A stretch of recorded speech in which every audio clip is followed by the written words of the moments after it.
play with Kamsur. Down by 2 points. Sabonete is back in the game. And he misfires from downtown. They get the ball back. Malyapre, high looping 3. And Galoy secures it.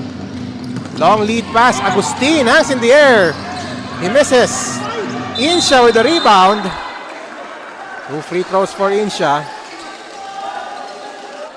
With Galoy, Agustin, Insha, Fragoso, and Noel Santos. But just as I said that, Mayo now returning, replacing Noel Santos. Getting a round of applause from his teammates and coaches. Insha now to the stripe.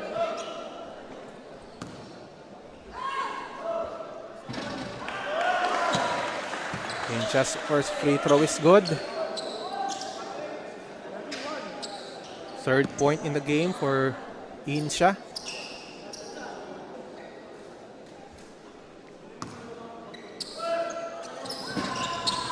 Second one does not drop. The rebound controlled by Malyapre.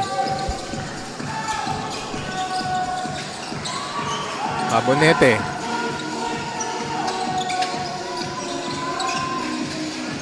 Here's Almario now using the screen by Habonete. Sidestep move, the left hand layup. What a move by Almario. The deep sea do and the layup using the left hand.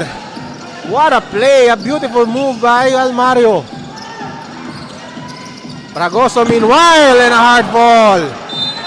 That's Malyapre falling down hard.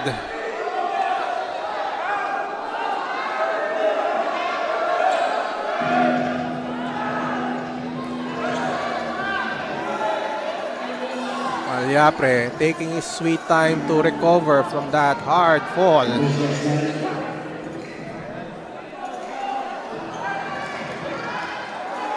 And now Malyapre is up. He says he's okay. As we take a look, Malyapre challenging the shot of Fragoso and falling down hard is Malyapre.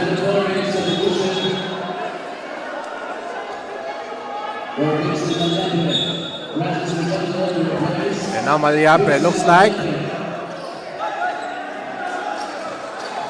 like he's staying. No, he's replaced by Sabio.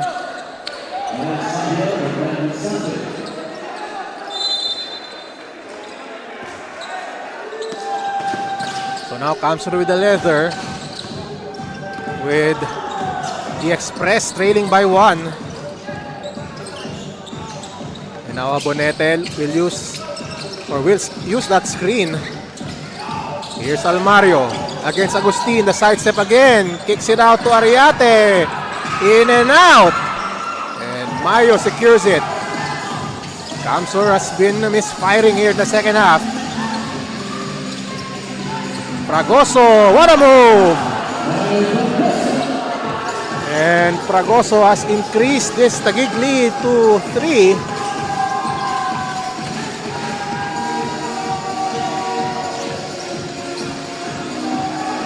Abonete against Fragoso. Backdoor play. Almario uses the glass. Nice play there. Lead down to 1. Galoy against Almario. Galoy outside to Fragoso. Fakes. Fires. Long 2 for Fragoso. And now Taguig hitting their shots just at the right time. Habonete with a strong move.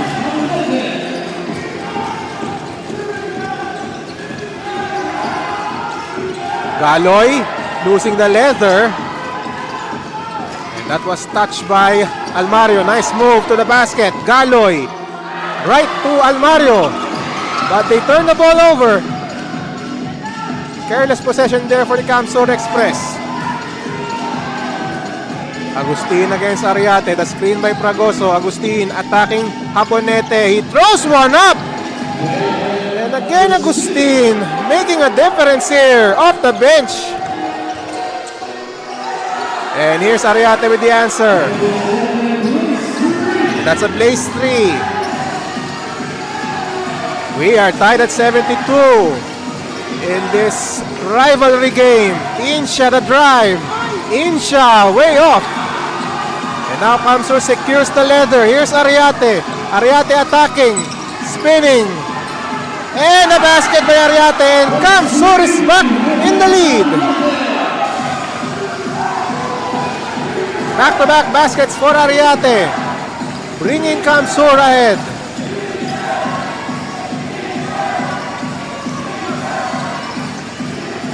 And here's Galoy throwing a foul. But according to referee Francisco, no free throws. And now he has 2 in this fourth quarter.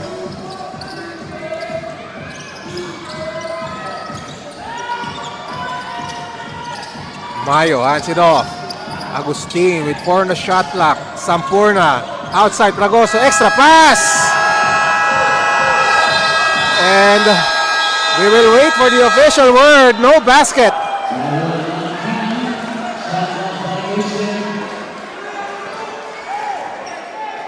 No basket according to our table officials. As we take a second look here, already 0 on the clock. Ball still in the hands of Agustin. Almario. And look at that. Too strong on the shot. Fragoso with the rebound. Foul committed.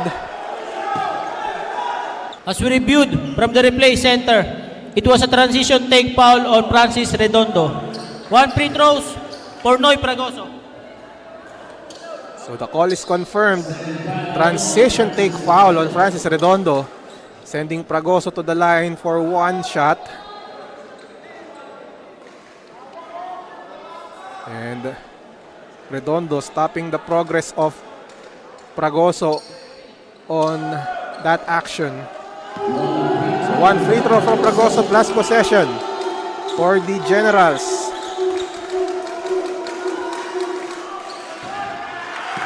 That was off to the left. This is our second game of our Sunday triple header. A reminder, later we'll still have a third game. Tikas Kapampangan against Manila MLB. Fragoso against Abonete. Escapes the defense. Hands in the air. And magpantay. Met Fragoso on top.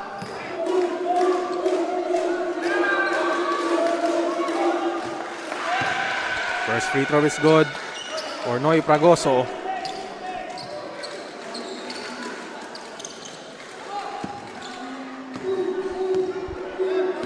Already with 5 points in this quarter for Fragoso.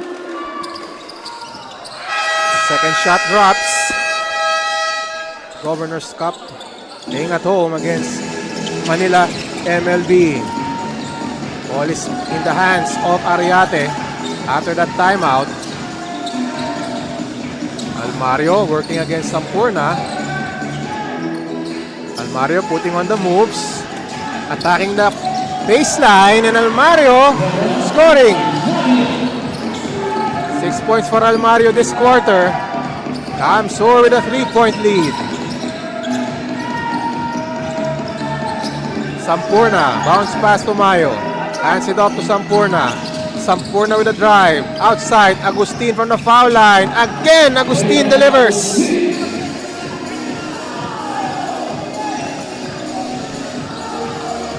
And Agustin has been a big boost for the Generals once again.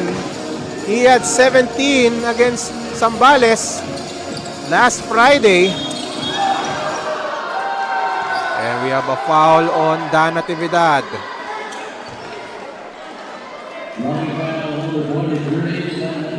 Six minutes and 37 seconds left in this ball game. Kamsur clinging to a 1-point lead.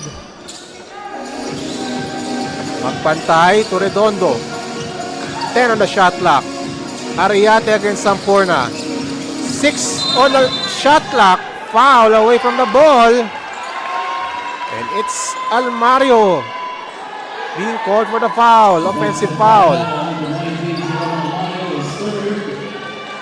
Third foul on Almario with 6 minutes and 27 seconds left.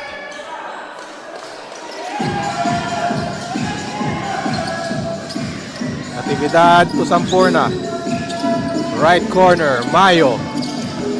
Attacking Redondo, jumper, too strong. He gets his own miss. Mayo flying in, and he scores plus the foul. So LJ Mayo,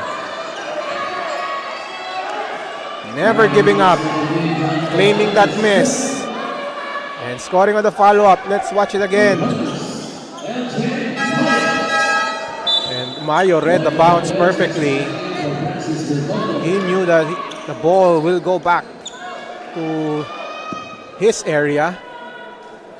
And Mayo, a chance at a three-point play.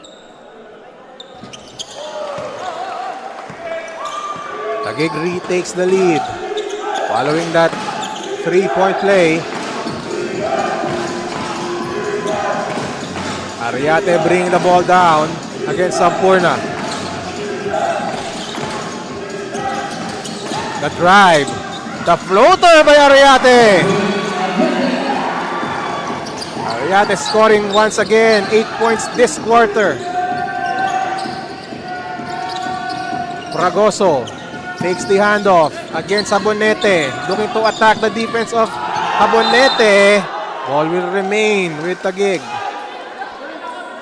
9 on the shot clock for the Taguig Generals.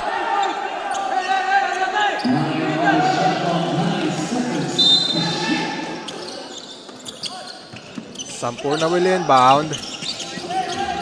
Mayo being guarded tightly by Borbe. And Borbe nearly taking the ball away. And nice defense there for Borbe. And that's a 24-second shot clock violation. Good defense for Kamsur. Borbe deflected that ball away from Mayo. And Taguig unable to throw up a decent shot. Ball game is tied at 79. Ariate magpantay to Habonete. He has been quiet here in the fourth quarter. The drive, no go. Habonete with the rebound, kicks it out to magpantay. Inside to Almario. The extra feed. Borbe unable to score, but he will shoot two. Almario able to find the cutting Borbe inside. Borbe with 5 points. Missing on the first. Ball game is tied at 79. 5 minutes and 10 remaining. Kamsur once led by as many as 12 points, but now we have a close ball game. Borbe hits the free throw. Kamsur back in front.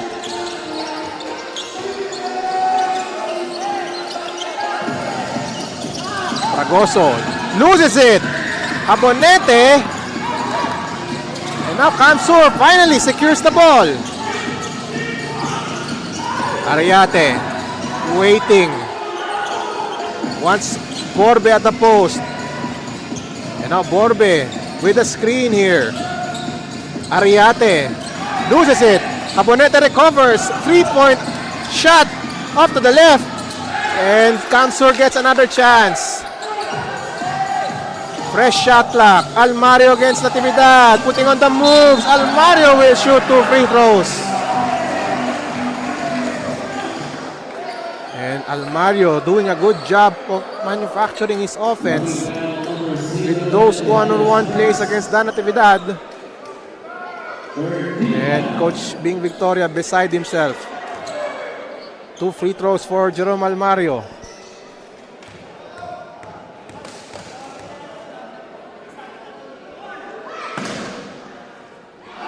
That ball around and out.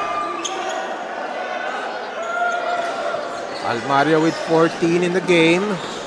6 in this fourth quarter.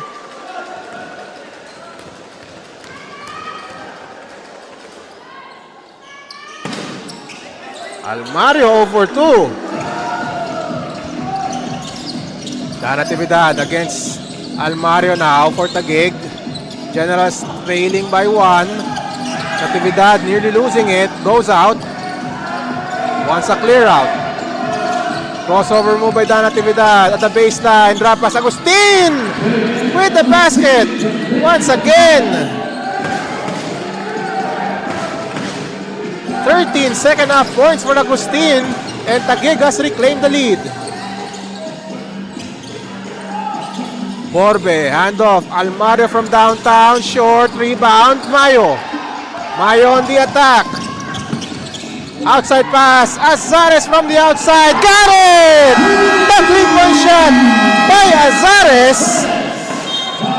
And all of a sudden, Taguig up by 4. And again, the star of the Taguig Generals.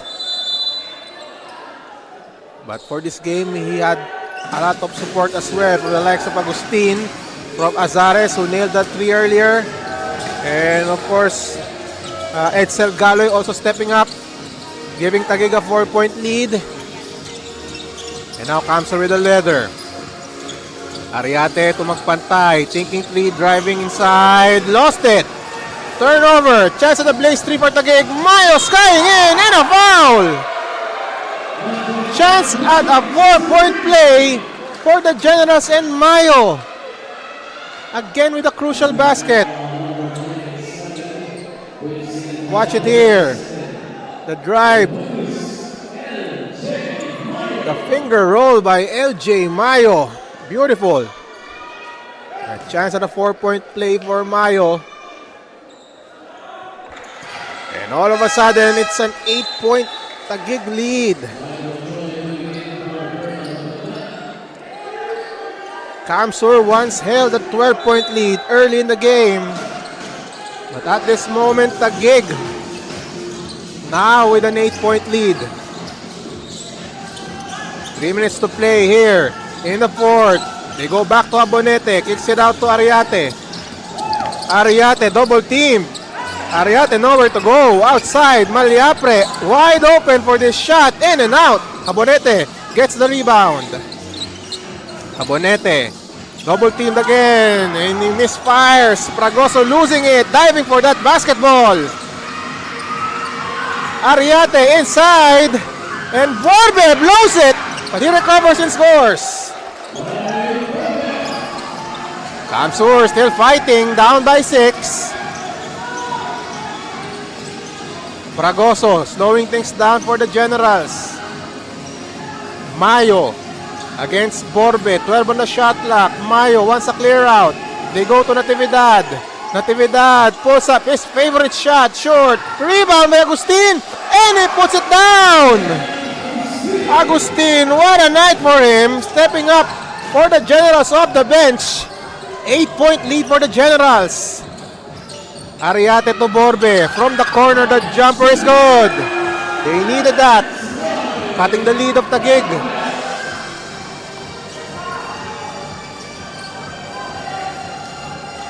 92-84, 6-point lead for the Generals. Natividad calls play number 1. Fragoso takes the handoff. They go to Mayo. He loses it. Chance at the Blaze 3 here. Maliapre. The layup is good. That's a Blaze 3. And Vincent Maliapre has sliced the lead to half. Taking advantage of that turnover for the Generals, and Maliapre attacking and scoring that Blaze 3. So far, the Express still down by 3. Thanks to plays by Mayo and Agustin. And now Taguig with the leather. Mayo will inbound. Galoy setting things up for the Generals. He finds Natividad at the right side. They go to Agustin. Fragoso, back to Agustin. Against Ariate. Cross-court pass, Natividad. Pulls up from the key, in and out. And the rebound by Kamsur. Chance at the Blaze 3 here to tie the game. Ariate. And he will slow things down. He will be patient. Abonete attacks. The layup does not fall. But he will shoot 2 free throws. So now Abonete with a chance to produce here in this fourth. Abonete only 2 points this quarter after exploding for 14 in the first half.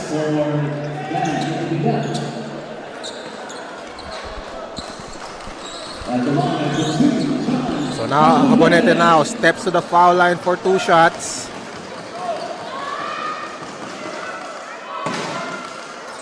It is short.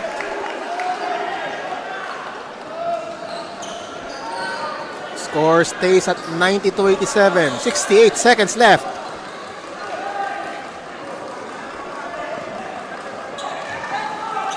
Second shot for Abonete. In and out. Loose ball. Picked up by Taguig and Agustin has it. Crucial misses for John Abonete. 1 minute remaining. Taguig up by 3. Agustin. Galoy now. 55 seconds. Galoy takes this 3-point shot up to the left. Loose ball. Picked up by Abonete. And that's off Taguig. Kamsur with the leather, a chance to tie if they hit a 3-point shot. Borbe against Mayo, posting up, bounce pass outside to Ariate. Ariate to Borbe against Fragoso. That was last touch by Fragoso with 13 on the shot clock.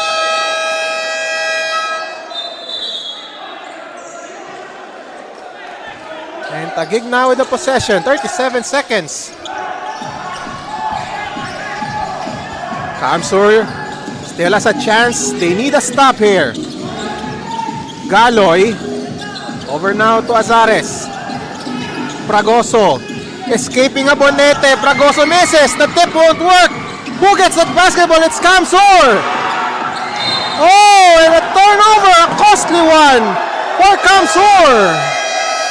No one wanted that basketball, and that results into a turnover in the team standings.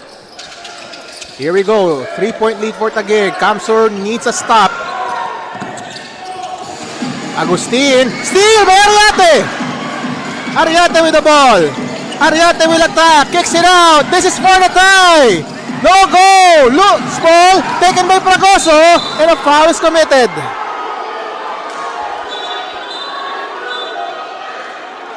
Almario had that good shot.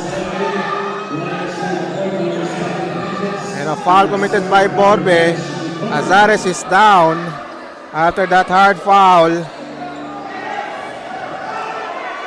Taguig escaping, dodging a major bullet there. With Taguig committing a turnover. And luckily for them, Almario missed on that 3-point shot. So the window is slowly closing in on the Kamsur Express. So Azares can seal it. First one drops for Azares. 9.9 seconds left.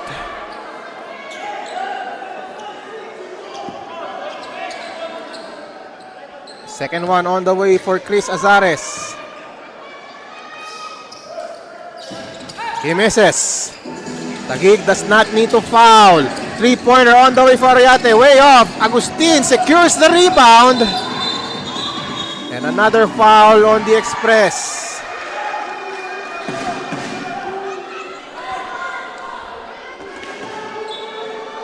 So now 2 more free throws for Agustin. And that should do it. Taguig overhauling a huge deficit early in the first quarter.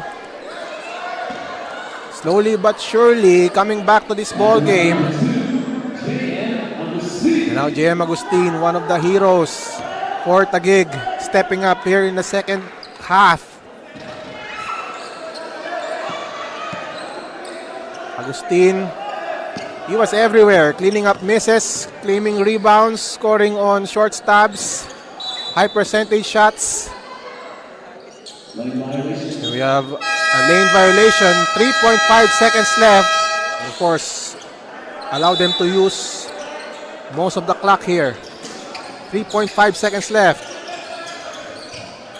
Here's Dumagtoy, the three-pointer on the way, no go. Galler with the rebound, and that is it. The Taguig Generals coming back from a 12-point deficit. Two personalities. Again, our final score, Taguig, 4-point victory over the Camsor Express.